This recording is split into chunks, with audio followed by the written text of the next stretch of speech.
Welcome, and today is Inauguration Day, January 20th, 2025. And in light of this auspicious occasion, I thought it would be worth remembering some of the forgotten histories of the US, and particularly how women's right to vote changed that history. And regardless of what side of the political aisle you tend to lean, you're going to find this episode very interesting. Now, this particular story is again taken from my book, The Saints Who Built America. Chapter 2. The November election of 1896 was unprecedented. Utah was now a state, and in the running for state senate, women were among the candidates. Emmeline Wells ran as a Republican, and Dr. Martha Hughes Cannon ran on the Democrat ticket against others, including her own Republican husband, Angus Cannon. The event made national headlines, playing on public interest in the implications of women running for office and of the obvious spectacle of husband and wife competing for the same elected position. Pseudo-journalists from the Salt Lake Tribune, and they still are today, championed Angus M. Cannon as deserving of readers' votes. On the other hand, the Salt Lake Herald suggested Mrs. Martha Hughes Cannon, his wife, is the better man of the two. Send Mrs. Cannon to the state senate and let Mr. Cannon, as a Republican, remain at home to manage home industry. So they said. In a surprising turn, Martha Cannon, who was also the first woman to register to vote in Utah after the establishment of statehood, came out the winner with 10,288 votes, solidly securing the seat from her husband Angus, who received 8,054 votes. As such, Martha became the first United States female state senator.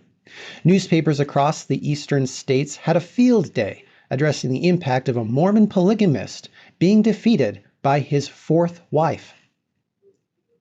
It's true. Even so, back home, both Mr. and Mrs. Cannon reported no trouble in their relationship resulting from the election. Despite this historic event, much of its significance has been forgotten in the public sphere. Regardless, Cannon's history is remembered by others.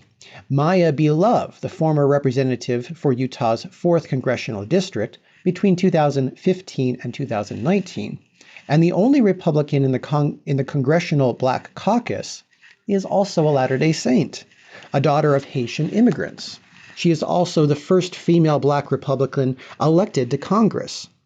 Representative Love reflects on Utah's history as a leader and pioneer of women's rights and recognizes the difficulty those women faced. Of the 19th century, State Senator Representative Love has affirmed she, Cannon, helped pave the way for women to get involved in politics. She's a great reminder to not give up.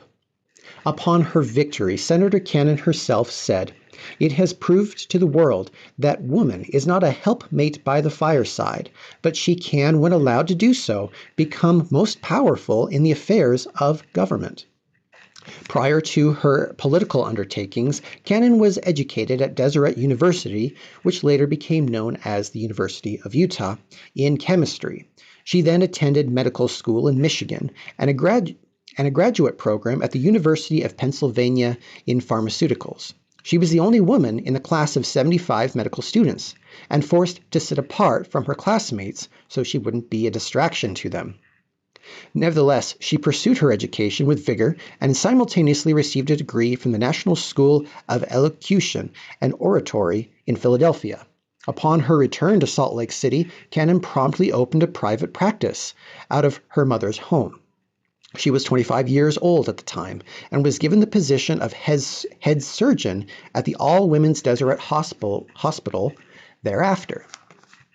Cannon was also active in promoting education and personal development and ran a program educating women as nurses. Quote, "Let us strive to become women of intellect," she taught her fellow sister saints, "and endeavor to do some little good while we live in this protracted gleam called life." Among these undertakings, Cannon also became employed with the Relief Society as a typesetter for the Women's Exponent magazine under Emmeline Wells. Senator Cannon, who served a single term in office before retiring soon after the birth of her third child, that is, she was pregnant while she was serving, but her time in office was well served.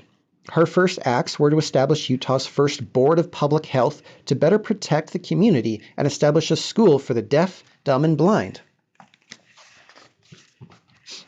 She took personal interest in fighting against lobbyists trying to abolish the State Board of Public Examiners, which functioned to certify qualifications of doctors and midwives. This ensured standards of medical care and prevented unqualified individuals from causing potential harm to patients.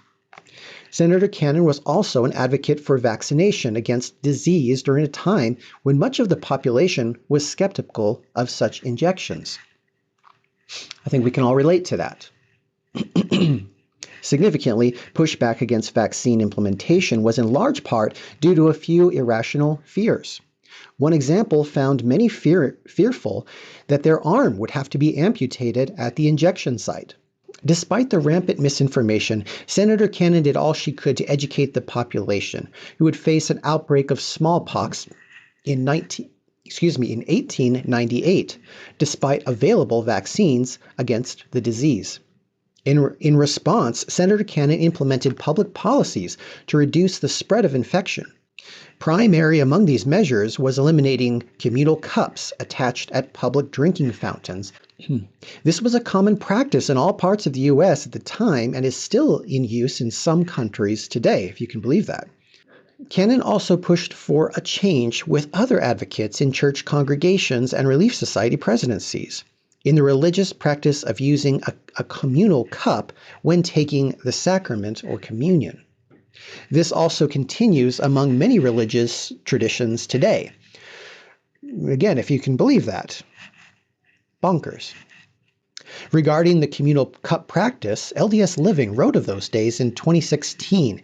They say, it was not uncommon for the cup's contents to be flavored by tobacco, peppermint, or strongly flavored foods that members had eaten before church services began, and many young women of the time would often refuse to drink out of the sacrament cup after full-bearded old men. Naturally, the aversion to any liquid tainted by the mouths of an entire congregation would be understandable. However, the tradition has managed to linger among certain religious groups, Catholicism, for example. That said, Latter-day Saints were among the first to independently make the switch to individualized cups for church services. These innovative reforms were initially slow to implement, but gained greater momentum following concerns by women of the church. It is also likely this preparation aided Utah well in advance of the Spanish flu of 1918. Utah was one of the last places to be affected by the disease that plagued the globe. Senator Cannon continued to work for women's rights in other parts of the country and would address the Senate Judiciary Committee on the merits of women's suffrage prior to the 1920 amendment, the 19th Amendment. At the end of her term, Deseret News wrote, In political conventions, her wit, rapid thinking, and knowledge made her capable of holding her own and of representing her sex most favorably. The women's suffrage movement of the 19th century was always going to be about more than just voting. This movement opened the door for women to participate in public life, move out of the domestic sphere and have a role in civic dialogue and engage in community in cultural shifting ways. It provided women the ability to control their futures with marriage, inheritance, property, etc. As law-abiding citizens, it further offered them a choice in selecting representatives who make those laws. Senator Cannon once stated, "Somehow I know that women who stay home all the time have the most unpleasant homes there are. You give me a woman who thinks about something besides cook stoves and wash tubs and baby flannels, and I'll show you 9 times out of 10 a successful mother." The 19th century suffrage movement had many great influencers. They are remembered. There was Ida B. Wells, who fought tirelessly for all women to vote despite facing racism within the suffrage community, division within its own ranks. Elizabeth Cady Stanton was a strong advocate for abolition and a prolific writer and philosopher of the women's rights movement and partner of Susan B. Anthony. And Mabel Lee, who led a contingent of Chinese American women in a suffrage parade down Fifth Avenue in 1917. All these worked incredibly hard and devoted much of their lives for the rights of women, yet most never lived to realize any fulfillment of their efforts. And while they are still remembered, those who did find early achievement in this most world-changing social advancement are not known in standard history books, not mentioned in lectures, nor are their heroes remembered outside a select few historic publications and studious members of the LDS Relief Society. But this is history worth remembering. After all, Mormon women were also pioneers of this great struggle, and it is worth further noting how they were given so much more liberty within the confines of their religion under self-imposed exile in the Utah territories than ever any other found within the borders of the free United States. Upon the death of Susan B. Anthony, March 13, 1906, her gold ring was gifted to her Mormon friend Emmeline Wells. It came as a token of their friendship and their shared efforts. Anthony often wore a black silk dress. In fact, it was said to be her favorite. The dress now stands on display at her museum home in Rochester, New York. The silk was produced in Utah by the Relief Society and gifted to Anthony on one of her visits. These valuable gifts stand as emblems to the deep friendship shared, born out of shared struggle for a great cause. Joseph Smith once declared, "The church was never perfectly organized until the women were thus organized." He went on to note, "This is a charitable society. You are now placed in a situation in which you can act according to those sympathies which God has planted in your bosoms." It is not sufficient to say only that these women possessed of more freedom than those elsewhere, yet more persecuted, accomplished remarkable things. The members of the Relief Society altered the course of history. They set a precedent for women all over the world to be educated and participate in every aspect of society decades before the rest of the world.